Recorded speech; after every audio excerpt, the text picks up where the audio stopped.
Hello and welcome to another episode of the FPL Hangover Podcast, where we raise the bar and lower the tone on things FPL related. We are coming to you on the 10th of May. Game week 35 is all said and done, and we are now staring down the barrel of game week 36. There's only 3 short game weeks to go before the season is kaput, and here to talk to me about all things FPL, my podcast partner in crime, Paddy. How are you getting on, my friend? I'm getting on great. I'm feeling a lot better this week. I was under the weather last week, but it's good to be back, having a Guinness, having one with the lads, and putting it out there to the millions and millions of viewers watching on YouTube and everyone who is listening on their way to work Thursday morning. Yeah, we decided to do it a day later this week because, first of all, what's the rush? I mean, the kickoff isn't until Saturday, and we kind of wanted to catch the Champions League last night. So, well, yeah, a day later. Apologies if you were depending on us for, your FPL wisdom, but that's really on you, and you've no one else to blame but yourself. Yep, that's true. How did Game Week 35 go, Paddy? Right, straight in, no kissing. 35 went like a shit show. Absolute shitstorm. Everything that could go wrong went wrong. I ended up with 33 points. The average was 39. I'm sure the average in the top 100,000 was even fucking better again. But let's start with the first fire. I made a transfer. Okay. I thought I would get rid of Kepa and I would bring in Steele in preparation for the double game week. What the fuck are you laughing about, Jerry? Oh, it's just of all the weeks to bring him in, I know. So I bring in Steele. What does he do, the gobshite? Fucking scores an own goal. So, like, do you know what the pain of a goalkeeper scoring an own goal feels like, Jerry? Did that ever happen to you? I mean, I'm sure it has, but it's definitely not fresh in the memory. No. Well, multiply it by fucking 30 kicks in the sack, because that was my transfer as well. So I brought him in. This was my big move. And then, Jesus, an own goal, clean sheets, obliterated. And on top of that, I'm in one of my mini leagues. I was playing in the cup, the knockout in the cup. There's 200 quid for the winner. So this was, if I had won this, I was going to the quarterfinals. And I lost by 1 point as well. And he got -2. That -2 was horrid. Then fucking Newcastle, double Newcastle defense, Trippier, Botman, disaster. People are actually thinking about captaining Trippier here for the double game week. We will talk about that later, but I'm fucking thinking about booting him out of my team for the money he is. And anyway, we'll come back to that. Trent Alexander 7, thank God. Salah 10. Why didn't I captain him? Who the fuck knows? Because Haaland was playing at home to Leeds, or was playing against Leeds. Yeah, I know, but I always beat myself up with these decisions. Like, this was, if there was ever a chance to, go for something, why not? I heard Magnus Carlsen, did he go for Salah? I don't know. I heard he lost his head there a couple of months ago, so I'm not really following him anymore. Stick to chestmate. Okay. Fernandes, anyway, 2, and the United result, fucking a watery De Gea hand, and a Luke Shaw fucking freak handball, 2 weeks in a row shafted. Matoma, assist, 5 points, yippee. Isak 2 points, Haaland captain to 4, and Watkins 1. So absolutely brutal. Down to 152,000 in the world right now. But let's hear some positive news, Ger, and hear about your team. Yeah, it's not a whole lot more positive, Petty. I got 36 points this week, so another red arrow for me, but only a little baby one, down to 1100 OR. So I think I dropped 100 spaces, which, I'm not too pushed about. Didn't have Steele, which was one of the assets that I was kind of worried about going into this week. I see a lot of people had a double up as well, Steele, Estupinan, or Dunk and Estupinan. So I wasn't overly concerned about the clean sheet wipeout, but was delighted to see Steele owners getting absolutely rammed. Rammed, right. Kepa with a solid 3 points, making it look even better against Steele's -2. But Dunk did follow up on a -1 thanks to his yellow. Shaw with a blank, Trent clean sheet, Rashford blanking, Matoma assist, Fernandes, March, Salah, Watkins, Haaland. Yeah, not much to write home about. I had my 2 Newcastle guys on the bench this week, so again, was happy to see the Newcastle clean sheet wiped, but it's not like I was gaining much points, elsewhere. So it all kind of balanced out. All in all, a week to forget. Am I right? Yeah, 100% a week to forget. And you know what? Let's make Game Week 36 a week to remember, Ger.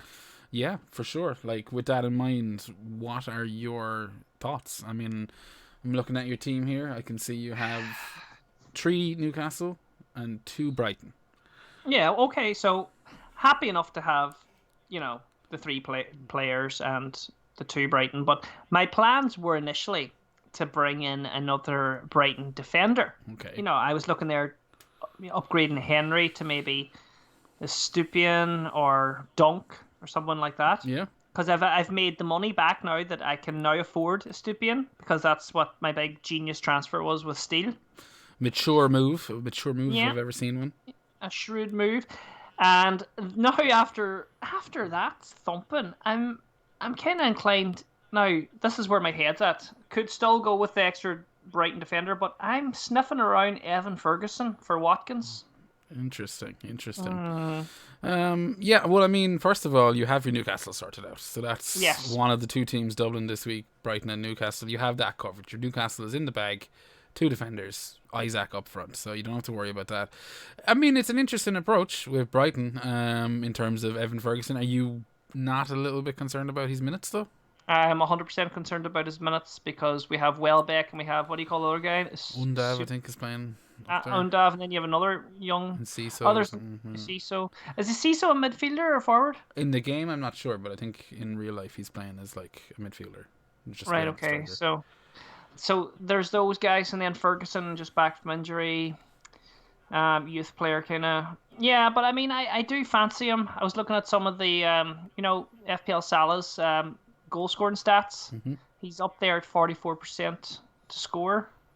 Yeah, Enciso is actually a forward, 4.6, so he'd also be up there with the likes of Evan Ferguson if you were so inclined. Yeah, I think now that when you get to talk about these things and you talk about it on air and stuff, I think I probably will just go back to the Brighton defender, because at least I know he's getting the 2 games. That's the thing. In terms of minutes, ex-mins, as they say. I mean, when you look at it on paper, Arsenal away, Newcastle away, Man City home, and then Southampton home in the next 2 game weeks, like, it's a bit rough, but then the fact that it is 4 games in 2 game weeks obviously makes everything a little bit cheerier. But yeah, I don't know. I think I'd be the same as you. I think I'd like lean back on the minutes and just be like, look, whatever happens. You don't have the March problem to deal with. That's the main thing. Oh yeah, he's not really starting. He's just coming off the bench. He's not getting the 60 minutes. Yeah, he's also pulling hamstrings.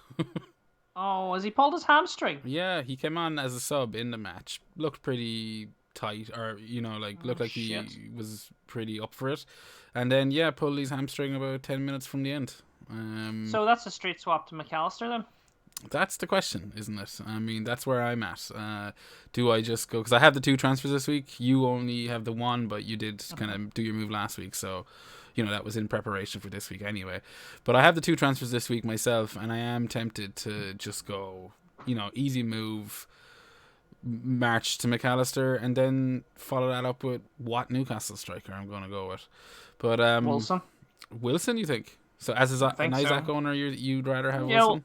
If I hadn't, I wish I only had the 1 Newcastle defender, because I would have just doubled up and went Isak Wilson. I would rather have Wilson, I think, now. Yeah, I mean, I think the double up is obviously the kind of the luxury move that people can make this week for some. But I mean, I'm locked into that double defense since we did our wild card, so I'm happy to just stick with it. And there's a part of me that's also considering, instead of going with a Newcastle forward, going with turning a keeper into Pope and going triple Newcastle defense.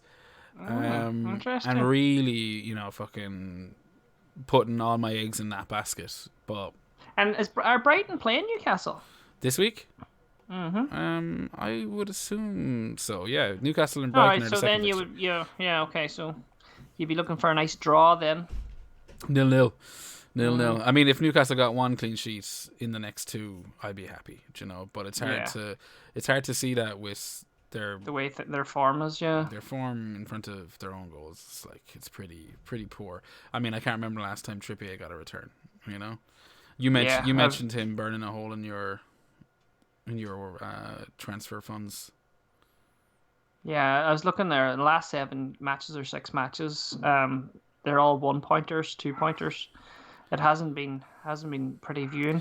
Yeah, I think like for what it's worth, he was overperforming at the start of the season in terms of like there was a lot of, I think there was like at least 2 occasions where he was whipped off before Newcastle conceded. Do you know? So he was coming off with either a clean sheet or he was coming off with an assistant clean sheet, maybe some baps, and that kind of. You know, that kind of little thing kind of evens itself out a little bit, but it feels like it's maybe gone the other way now, where I would say underperforming a little bit when you consider how many set pieces he's on, like how close he's been to picking up an assist. I mean, I don't know if it was this week or last week, but it would have been his assist essentially if a Newcastle goal had gone in. I think it was ruled out, and yeah, I mean, sure, that's changing the narrative straight away. But look, there's if that's what you're worrying about this week, then you're in a good place. Yeah, but you know too, I can't see myself getting rid of Trippier till I think he's in my team. Like I'm going to be looking at other transfers. Like I've only got 3 left. Yeah, basically. So I mean, they all have to count. So Trippier's starting. He's a starting player. He's going to be there. I'll probably cross those bridges when it comes to it. The next one anyway is to bring in a double game week player, and it's probably going to be a Stupian. I didn't watch the whole game, but anytime I've watched highlights or I've watched a bit of a match, he's always up there. He's always up trying to swing balls, and he's a dangerous looking little fucker, isn't he? Nah, he is. He very much so.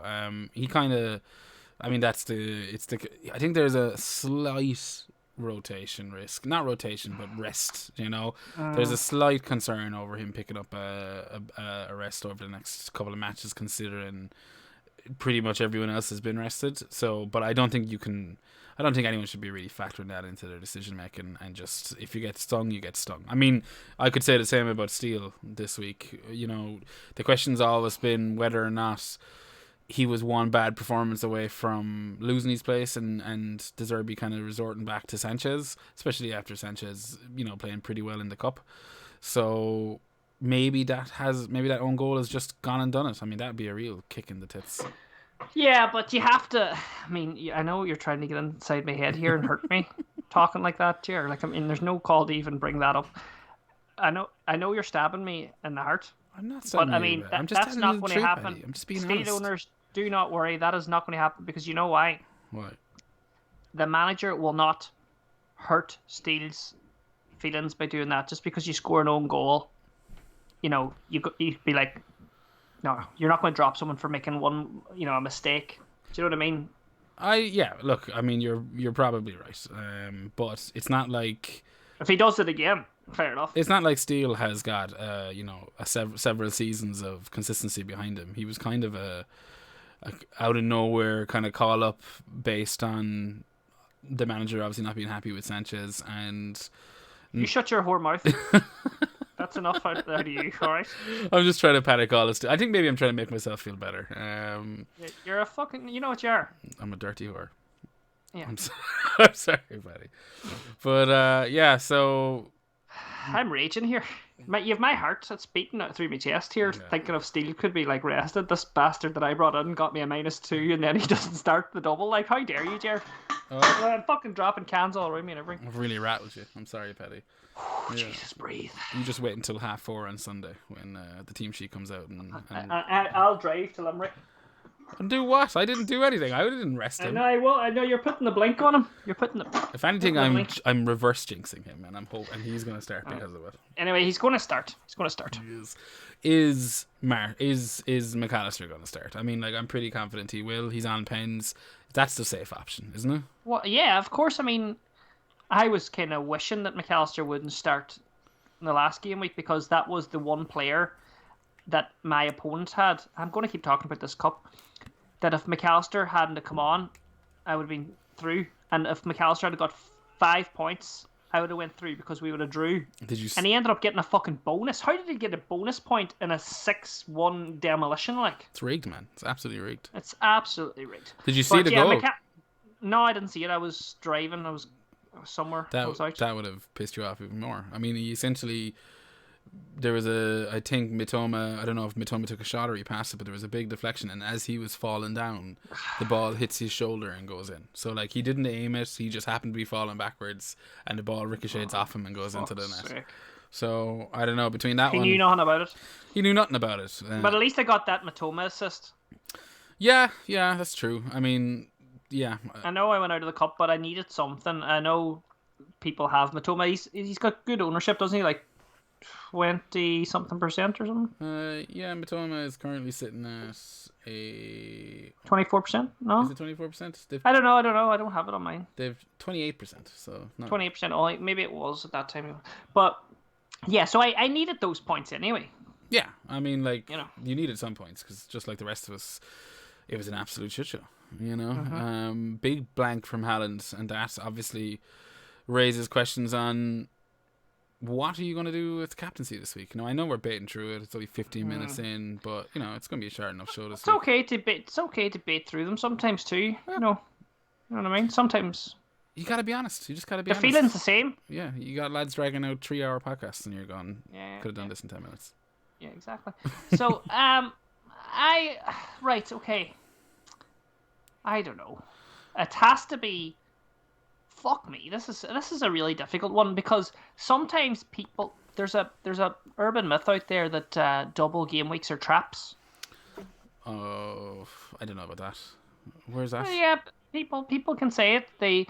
You tear up your team to get these doublers in, and the next thing, some little Martinelli bastard will pop up and score 2, and meanwhile your captain fucking double Trippier gets fuck all, or your Matoma gets nothing. Yeah, and no, I'm. That's what I'm getting at here. And I get it in that sense, in regards that you can often start tilting your team towards a double game weekers and ignoring single game weeks, which there's obviously been a couple of examples this year. I think Arsenal and was it 25? I want to say when everyone benched him, the likes of Gabriel pulling a 14-pointer out, and you're just like, yeah, okay, that just happens, But I will also add, there's no not one fibre in my body will allow me to captain a single game week player in a double game week. Ger, that's just straight up. So you're ruling Erling Haaland out at home as a captaincy at home to Everton. I probably am. Away to Everton. I don't know, but I'm just telling you the way my body is telling me. I appreciate. There's no fibre in my body. I have no want to captain a single game week player. I need to go for the double. So then, by the same token, who are you going to target for the double? That's what I'm trying to figure out, Ger. Because it looks like I'm bringing in a defender. Yeah. So the only other doubler I have would be either right now on my bus team. It's on Isak. Yeah, well, I was going to say he's the standout, isn't he? Yeah, so that's my captain. That's it. Just done. Boom. Easy. Done. Boom. Just like that. No fucking about in this podcast. Yeah, I can respect that. Well, who's your captain, Mr. 1100? Surely your thought process goes a wee bit deeper than mine now. See, there you go again with your careless assumptions. Yeah, well. How do you know I don't just spin a bottle every week? You will be consolidating, so you'll be going probably Haaland. I won't consolidate in that regard. I'll do what I do. No, that's not consolidating, surely.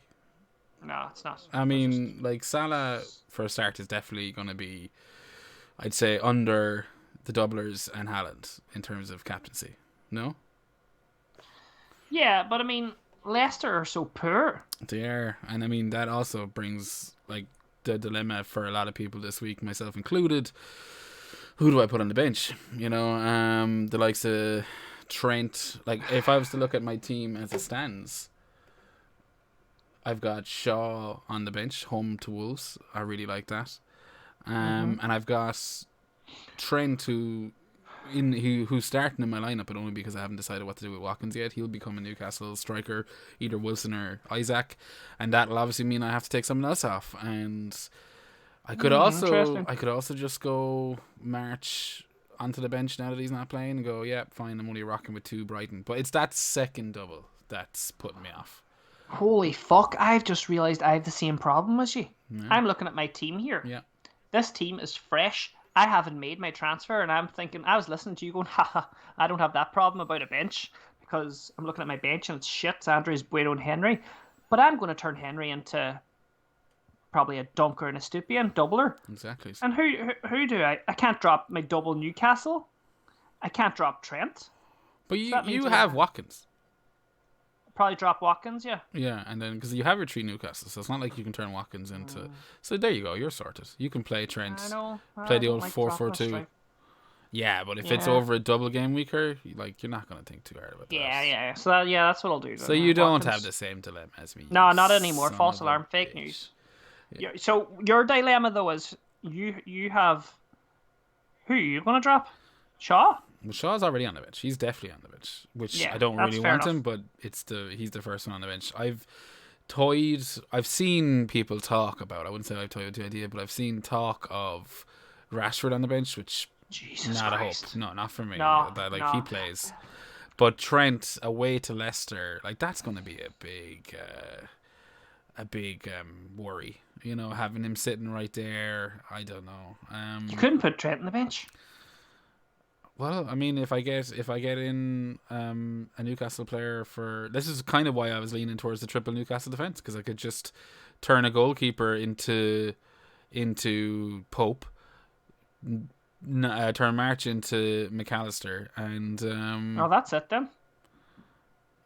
Yeah, I don't. That solves a lot of problems.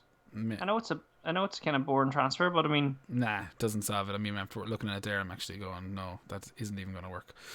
But look, it's one of the reasons why we didn't pod yesterday is because I was like, I need to maybe think about this before I start recording myself talking about putting Trent on the bench. But yeah, it looks like the way it's going to be. Trent on the bench, Jesus. Trent on the I feel. God bless us all. I feel like I done myself a disservice by not going with Steele. I mean, as much as I can laugh at the -2 from last week, if I had just made that jump 2 weeks ago, yeah, it might have made my decision a lot easier because, you know, I don't know. So a bit of a benching headache anyway for you, Ger, and I'd say a lot of managers. Can you imagine a Trent and Shaw on the bench this week? It's mental. I don't even think I'll want to look at the football. I'll just be like, no. I mean, I think it's probably... Well, I mean, just listening to you there, you can't... I mean, that's who you have to have on the bench, because you can't bench Salah, you can't bench Fernandes, you can't bench Rashford, you can't bench McAllister, you can't bench... Have you got Matoma? I have, yeah.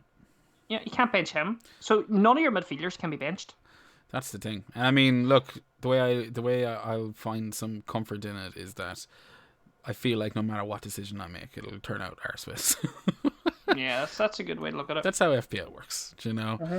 But captaincy, there has to be a strong consideration for Haaland this week against Everton, who are fighting for their lives. Yeah, but and have, you know, a new striker back, reborn. Yeah, they did also just pick up like their first win in whatever, like 10 matches or something like that. Yeah. Maybe it's not. Maybe I'm being too harsh on it. Maybe it's less than 10. But I know there was some, and there were several draws in between those fixtures. But yeah, I don't know. It's definitely something to be considered. You know, it's to be considered. But captain Isak or Wilson, and I'll tell you this now: Everton will beat City. Yeah. What makes you say it? Just because it's written in the stars, Everton are going to beat City. It's going to make the title race completely bonkers down to the wire. Everton will stay up, and City will still win the league. Calvert-Lewin will score 2 goals, and Haaland will blank. And United will win the FA Cup, and Real Madrid will knock City out of the Champions League next Wednesday. Yeah, and we're all happy. We're all happy. You're right. You know what? This is going to have a fairy tale ending. I can already tell. Did you see my poll I had on Twitter? That's disgusting, Paddy. I don't look at that stuff. What? Oh my God, you no, bastard! What was your poll? Right, this was a great question my friend on WhatsApp put to me, right? And I just had to put it on and do a poll. So it was for the United fans, okay? So any United fans, the poll has already been ran, it's finished. But this was the question. And I'm going to ask you the question. Would you swap 4th place for the FA Cup to stop City winning the treble? So assuming City have won the Champions League. Yeah. It's a hypothetical. Yeah. Is the Champions League before the FA Cup, just out of curiosity? No. Yeah. Okay. Would I swap 4th place for the FA Cup and preventing City winning treble? Probably. I probably would. I mean, like, there's obviously a lot of different factors in that, but I think another cup this season would be pretty fucking sweet. 2 cups. I think United are a couple of seasons away at least from being anywhere near the level they need to be in the Champions League. Not qualifying, but like in terms of progressing. I think. To being competitive in it. Yeah. And the most important one, stop City winning our treble. Winning the treble, yeah. I mean, here's another way to look at it. Now, this divided my WhatsApp group. Okay. There's a few of us that were like, nah, and there was a few of us who were like, yeah. And the way I look at it is, right, we'll go for 4th again, but once that treble, that's legacy stuff. Once that's done, it's tainted forever. We're not the only team to have done the treble, and of course, City, well, our neighbours in the same city have done it. Yeah. And I just think to myself, I don't want a legacy to be destroyed just because of 4th place. That's why I would swap it. Like, it's never going to happen. I mean, the swap, it doesn't work like that, as we all know. But just a hypothetical. So there was a great debate under the poll on my Twitter of United fans, and it was torn. But in the end, 69% of people agreed with ourselves. So 69% would rather we won the FA Cup. Yeah, they'd rather stop City when doing the treble, and then the other 31% plastics would just want to take 4th and let City win the treble and destroy our legacy. That's the thing. Well, I mean, you could also make the argument that maybe you shouldn't live in the past. Yeah, that's true. Nah, in fairness, there was some really good points in there that we shouldn't care about other teams and all, but I mean, that's what fans do. We do care about other teams. We do care about our rivals. We don't want our rivals doing. But anyway, plus, it's not like we're just stopping them getting the treble. Like, we're also winning the FA Cup. Yeah, I know. I know, and I bet you those. I would love to know what those same people thought if it was Liverpool. Yeah. No, it's an interesting question. Yeah. You could say then as well, like, lack of 4th place brings Champions League. Those transfers that we need to make to strengthen the team, is that going to make that a lot more difficult because we don't have Champions League? That kind of stuff. There's lots of outlets to that question, and here's another one. Like, if we don't get bought, we're not going to get much shit for the Champions League anyway. Do you know what I mean? We're not going to get much money to spend anyway. And another way to look at it is, we're Manchester United. We'll buy who we want. We'll get who we want. I mean, we're not going to get. I don't know that anymore. But we always end up getting fucking players. Yeah. We just have to pay about 3 times what they're fucking worth. But even we always do too, and we sell players for shit. Yeah. Speaking about selling players this week, I suppose we already talked about the transfers. It was just such a good segue. I could not try it. Yeah. Well, no. I'll run with it. I'm selling Henry for. Probably Dunker Estupiñán. Such a handy move. No pressure. Bish bash bash. Yeah. Just go on. Sorry. No, I was just gonna say I was going to bench Watkins probably, and that's it.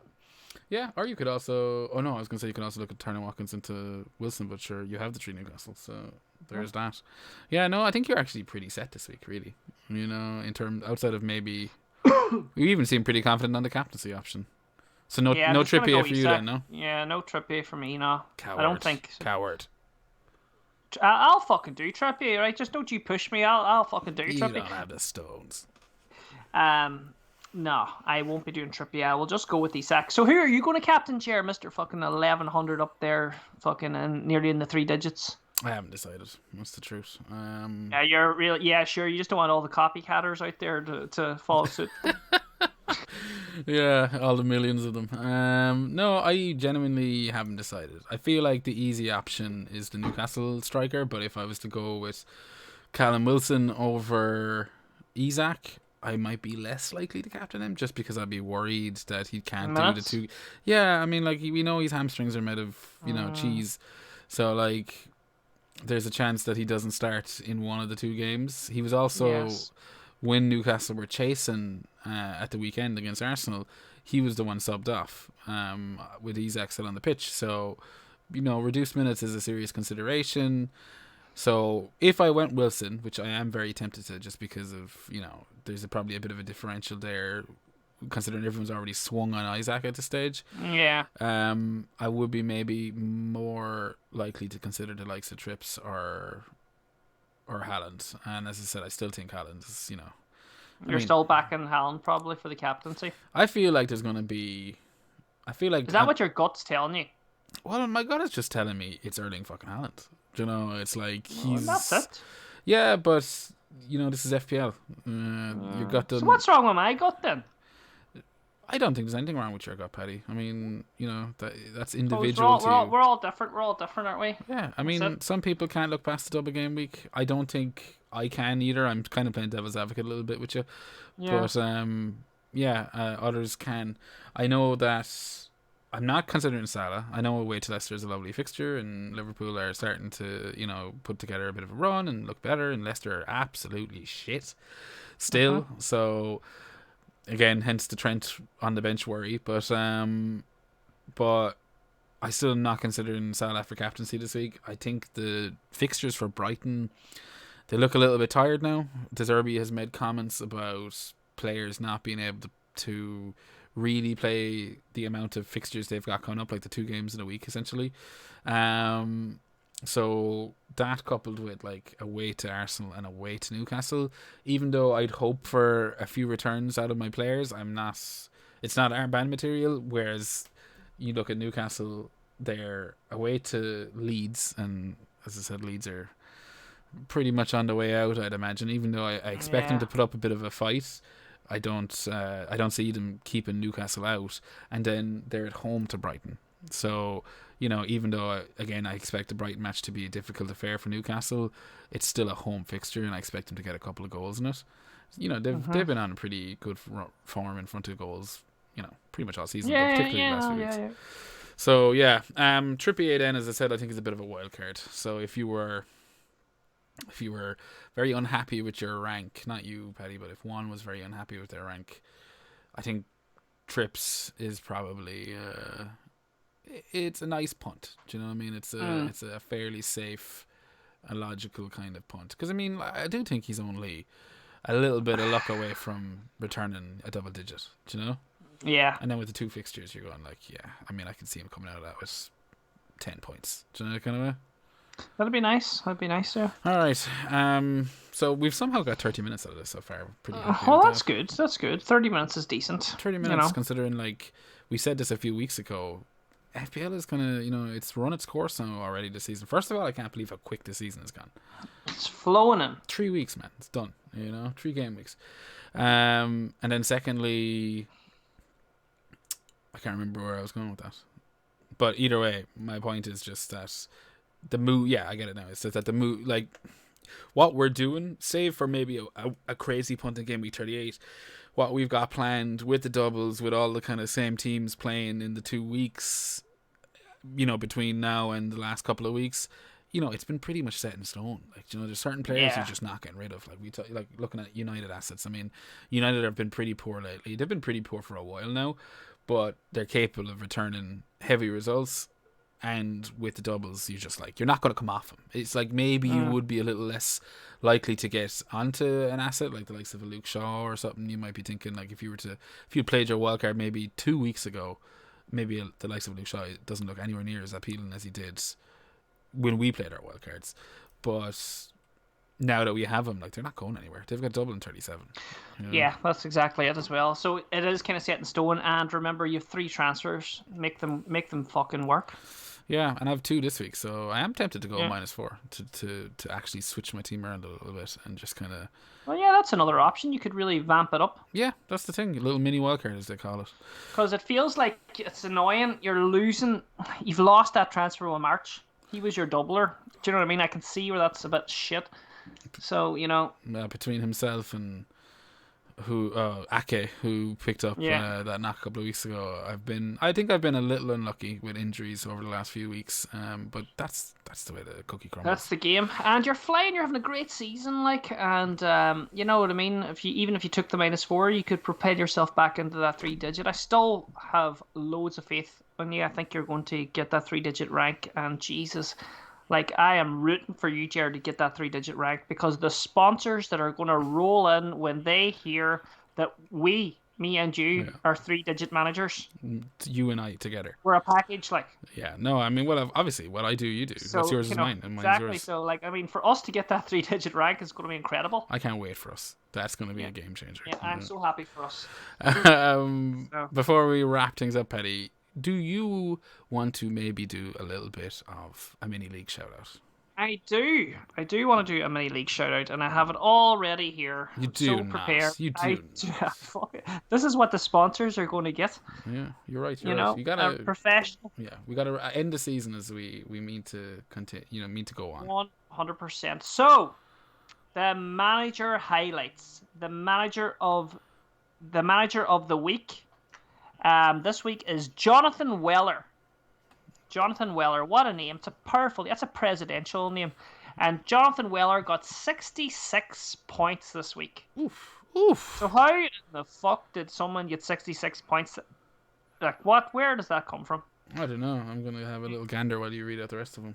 The biggest rise this week, who went up 13 places, is Alan Finucane. Well done to you. Finucane. Do you know him? He won the mini league in our first season, I think, if I'm remembering correctly. But I do know the name Finucane. It's a fucking common name, you know. Finucane. Yeah. Common name where? On fucking Mars. Biggest fall, Scott Kiss. Apologies to all the Finucanes out there. That wasn't and future sponsors. I don't always insult the people. But actually, I do. You do. Yeah. The biggest fall is Scott Kent. Sounds like someone straight out of Smallville. Minus 14. So, minus 14? Yeah. He dropped 14 places. Oh, Jesus, sorry. I thought that was just best transfers this week go to Matthew Studdart. Okay. Who got 16 points from his transfer. So, well done, Matthew Studdart. The worst transfers this week are Harry Cooper. And he netted minus 12 points from his transfer, so an absolute shit show for Harry there. Let's have a wee look at the bench wanker. I always like having a wee look at the bench wanker. So before you go into the bench wankers, I've managed to find our manager of the week this week. Yeah, tell us. Los Polos Hermanos. Yeah, I'm pretty sure it's just a fucking dead team. Yeah, I was gonna say that had to be a dead team. Probably has fucking like Calvert-Lewin there. No, he had. So he got his points from like big returns from Madison with a 9-pointer. Salah captain. Salah cap, yeah, exactly. Yeah, Salah cap. 100%. Madison, Kane, Johnson, yeah. So absolutely pointless. He's near the arse of the league as well. You know what? I'm going to call out a new manager of the week, actually. Yeah. That's the first time ever after we do the bench wankers. So the bench wanker this week, guess how many points he had on his bench? 18. 23 points. Ooh. Shane O'Donnell. 18 was the second, and there was 3 managers that had 18. Adam Sands, Baz McClafferty, a man from the parish, and Pam Walker. Now, let's go back here and get a proper fucking manager of the week, because I'm not having that shit. No. And we're not having that shit anymore. I think you need to do a bit of homework going forward to make sure we weed out these fucking frauds. So I'm weeding out Jonathan Weller, Alan O'Sullivan. I'm weeding him out. He got 65. I'm going to give it to Rory Ahern. Oh, Rory Ahern, friend of the show. He's doing shit in the league, though, but he got 61 points this week, and he had Hallam captain. Jesus, 61 with a captain blank. Yeah, so there you go. Congratulations, Roy. There's a fridge on its way to you. A fridge-freezer combo. Wow, that's from our sponsors over at... Finucane's Electrical. Finucane's Electricals. There you go. I love it. So, let me just see there. That's pretty much fucking it, isn't it? Do you have the top 10? Would you like to call that out? Or will I do it? That would be kind of important. Do you want to do... You can do that, sure. I have it here. You know, if it's handy, I have it here ready. Like. Yeah, well, go on ahead, go on. Okay, so no changes in the top 4, but I'll call them out anyway. In first place, it's Shopska Sala, Greg Rayner. Second place, myself. Third place, Kraftwerk, Richard Wenger Kraft. Fourth place, Kelechi Nachos 83. Fifth place, Dodgy Dazzlers Paula Gorman. Sixth place, The Invisibles Emil Seidlich. Seventh, the Teat of Suarez Paddy Pa. 8, It Is Time Shem Harper. And then 9th, No Kalu Harry Jones. And 10th, Tiger James Stevens. So that's our top 10 managers in the FPL Hangover Mini League. Wow. And I'm coming for you, Craig. I'm coming for you. There is a 20-point or 19-point gap We're coming for you, Greg. We are coming for you. Yeah. We're coming for you. And we're going to split the hip flask in half. Yeah, we fucking are. We're going to lightsaber it. Paddy, we already spent an hour talking about the new Star Wars game before you get on. It's a great game, Jedi Survivor. Also, before I go as well, I have a question for the listeners, and they can feel free to post this underneath when you release the podcast link. Because that question was so good about the fourth position. Here's one, and this is actually not as easy as you think. There are many great derbies out there, but what would you say is the best football derby in the world? In the world? Yeah. Oof. Oh, that's a tough one. All right. Yeah, answers on a postcard or in the comments section. Whatever is easier.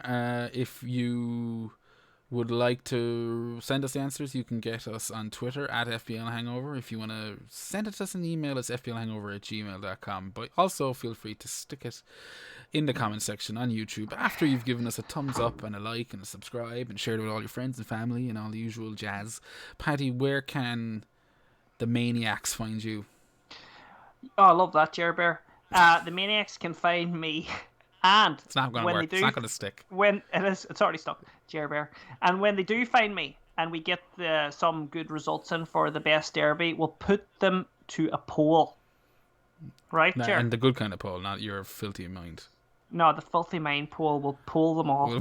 So we're going to go and poll somebody from each derby. Anyway, you can get me at FPL_Viking on Twitter and the Viking Dippers on Instagram. Are you not doing the TikTok anymore? Dirty Cafe? No, I don't know what to do with it. So until I find out the plan for it. Find a way to make some money. All right, perfect. Yeah.